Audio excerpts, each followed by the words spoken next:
Today news, Ohio recently legalized cannabis. It was actually the people of Ohio that demanded a vote on it, and they voted for it. The people in Ohio overwhelmingly wanted access to legal cannabis. Well, now the politicians are looking to co-opt their efforts and divert the funds from that program. Instead of the equity funds, they want to put it to policing programs where they do law enforcement training around, I guess, cannabis, but they weren't very specific. But that's a big problem for the advocates who said, we worked hard for this. It's not okay for the folks in charge here to be stealing all the money, which, because it's taxation, is theft. So they've got a good point there.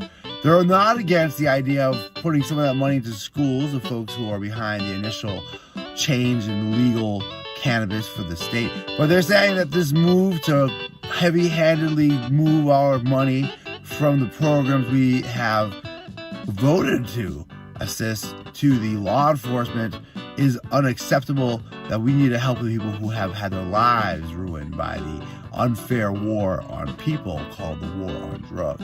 Also in news, Illinois Governor J.B. Pritzker signs a bill saying that people who are doing the transportation part of cannabis businesses don't have to pay the exorbitant fees. They were having a hard time. Unfortunately, I guess they had a lot more people doing transportation than they had things to be transported. So people are paying these crazy registration fees and then not able to make their money back through the business just because they didn't have any sort of limits on controls, on saturation, or on anything else. It's just a free-for-all money grab because cannabis users are expected to pay for everything.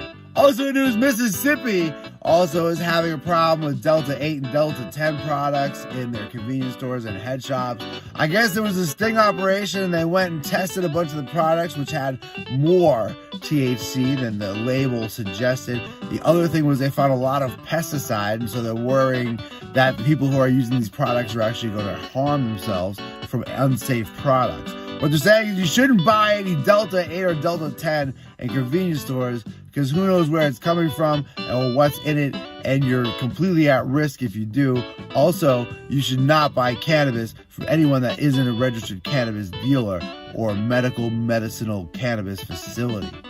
Mississippi recently started a medical cannabis program, and the thing is, when you have people who are making money off of cannabis, they try to protect their interests. Thanks for watching The Walk Daily.